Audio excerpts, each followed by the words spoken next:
जी नेताजी, आप रोहतक के अंदर एक रैली करने जा रही हैं और उस रैली में आपने नीतीश कुमार जी को बुला रखा है जी। और 2-4 दिन पहले भी जब आपसे बातचीत में आपने बताया था कि नीतीश कुमार जी हमारे मुख्य अतिथि रहेंगे, वो आ रहे हैं जी। तो अब उन्होंने सरकार बीजेपी के साथ मिलकर बना ली है जी। तो अब क्या स्टैंड है आपका?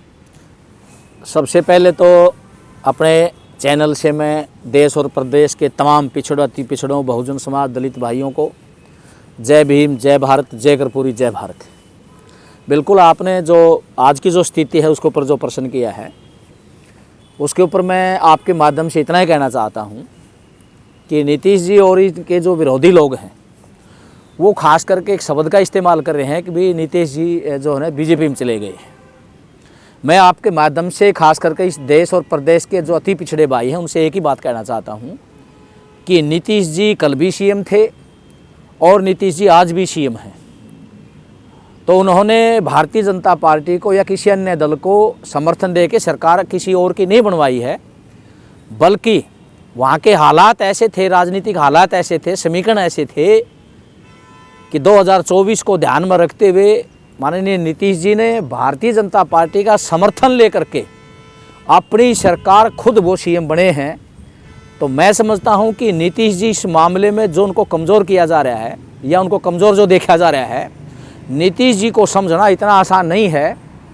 और नीतीश जी आने वाली राजनीति में 2024 की जो राजनीति है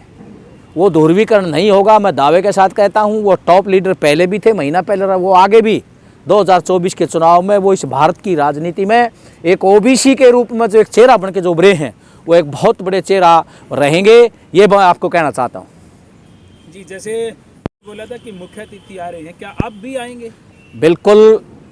हमें माननीय नीतीश जी को 29 दिसंबर को उनके खुद जो दिल्ली के अंदर जो सीएम हाउस है उसमें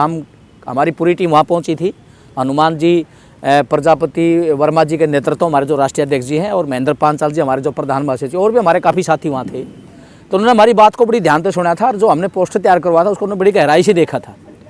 और उन्होंने 5 से 7 मिनट का समय हमारे को समझने और बोलने में समय लगा था। तो उन्होंने क्लियर कर जाइए, आप अपनी तैयारी करिए, नीतीश कुमार जी जो है ना आपकी रोहतक में आ रहे हैं। और उसके बाद भी हमारी माननीय जो केसी जो त्यागी जी हैं, मैं आपके माध्यम से उनका भी धन्यवाद करता हूं कि ऐसे पॉलिटिकल एडवाइज़र नीतीश जी के साथ बैठे हैं कि जिनको समझना इतना आसान नहीं है। उन्होंने भी उसके बाद अभी हमारे राष्ट्रीय प्रधान महासचिव महेंद्र पांचाल जी वहाँ गए थे, उन्होंने उनको चिट्ठी लिख के दे दिया और कह दिया कि जाइए आप अपनी तैयारी करिए, नीतीश कुमार जी और हमारी पूरी टीम रोहतक में आ रही है। और अति पिछड़ों का जो आगाज है, जो आप मांगने जा रहे हो और जो आपका हिस्सा बनता है, वो नीतीश जी उसको लेकर के पूरी तरह से चिंतित है। और मैं आपके माध्यम से आज भी एक बात कहना चाहता हूँ कि नीतीश जी के नोटिस में ला करके, देश की एजेंसीज के नोटिस में ला करके इस देश के अति पिछड़ों को जो आज तक जातीय जनगणना है, महिला कोटा है और पॉलिटिकल कोटा खास करके अति पिछड़ों को इस देश के अंदर जिनकी संख्या 42% है, पंच से लेकर के लोकसभा तक अगर राजनीतिक कोटा अगर मिल सकता है तो वो नीतीश जी की जो राजनीतिक जो दिशा है, जो उनका सोचने का जो तरीका है, उसी के आधार पर हमें मिल सकता है। और उसी का लेकर के हम पूरी तैयारी के साथ ले गए कि 17 फरवरी को रोहतक में एक भव्य स्वागत, एक बहुत बड़ा प्रोग्राम होने जा रहे हैं और नीतीश जी उसमें 110% आएंगे और हम उनका जोरदार पूरी तरीके से स्वागत करेंगे। इसके लिए हमें कोई फर्क नहीं पड़ता अगर भी हमारे नीतीश जी को मुख्यमंत्री या इस देश में कौन आगे बढ़ाता है। जो भी हमारी जातियों को, इन अति पिछड़े वर्ग को, चाहे वो हरियाणा प्रदेश की बात हो, चाहे तमाम के अन्य अन्य प्रदेशों की बात हो, चाहे देश की बात हो, जो भी पार्टी अति पिछड़ी जातियों को उनका भागीदारी देगी, उनकी हिस्सेदारी देगी, ये वर्ग अपने नेता के साथ खड़ी है और नेता की ताल में ताल मिला करके अपनी मजबूती से हम आगे बढ़ेंगे। लेकिन मैं एक और बात आपके माध्यम से कहना चाहता हूँ, जो खास जो बात मैं आपसे रखना चाहता था, आज ज़रूरी थी वो बात ये है कि लोगों को तो पता ही नहीं है कि भारतीय जनता पार्टी जिस घोड़े पे बैठ करके 2024 के चुनाव के लिए जिस राम नाम के घोड़े का इस्तेमाल करके और लगातार जो लोगों के बीच में माहौल बनाना चाहती थी, नीतीश कुमार जी ने 27 तारीख को उस घोड़े को छीनकर और ओबीसी की लोगों की दरवाजे की तरफ कर दिया है। जो पूरा देश जो नरेंद्र मोदी जी और अयोध्या पे जो बातें कर रहा था नरेंद्र मोदी जी और उसके तमाम उसके जितने भी सलाहकार और दिशा जो दे रहे थे वो लोग, लेकिन नीतीश जी ने और माननीय केसी त्यागी जी ने और उनकी टीम ने एक ही झटके में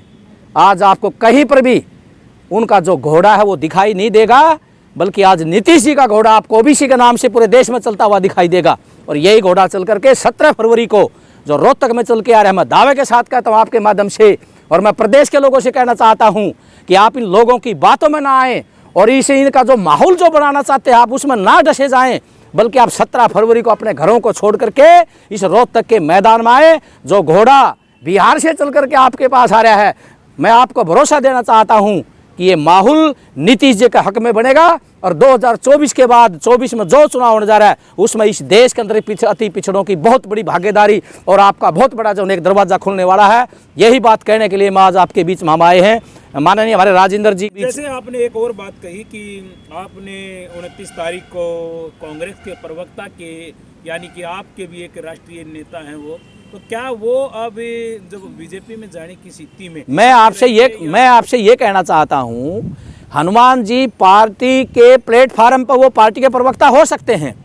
लेकिन ये जो संघर्ष है ये उन अति पिछड़ी जातियों का जिसमें पार्टी और कोई भी प्रवक्ता का पद उनके सामने नहीं आएगा, बल्कि वो इस पद को और इनको ध्यान में रखते हुए वो जहां उन्होंने अपनी भूमिका निभाएंगे। लेकिन जो 10 जो मुद्दे हैं ये हमारे 10 मुद्दे कल भी थे, आज भी और भविष्य में भी रहेंगे। इनको जो भी पूरा करेगा समाज उसके साथ जाएगा और ये हमारे आने वाली पीढ़ी और बच्चों का जो भविष्य का मामला है इसके लिए हम किसी भी पार्टी से कोई समझौता करने वाले नहीं है। हम अपनी ताकत को इस हरियाणा में दिखा करके और इस देश के अति पिछड़ों को, बल्कि हमने आगाज़ किया है कि 3 तारीख को अभी हम यहाँ भू पूजन करके हम एक अपने राष्ट्रीय सत्र के ऊपर अति पिछड़ा वर्ग क्रांति का आगाज करने जा रहे हैं। अगर इस देश के तमाम प्रदेशों से अति पिछड़े वर्ग के लोग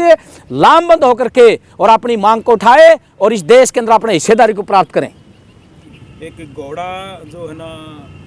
लेकर चले हैं नीतीश जी, तो उसी अवस्था में क्या देश के प्रधानमंत्री की दौड़ में है? बिल्कुल। मैं आपसे कहना चाहता हूं कि कल तक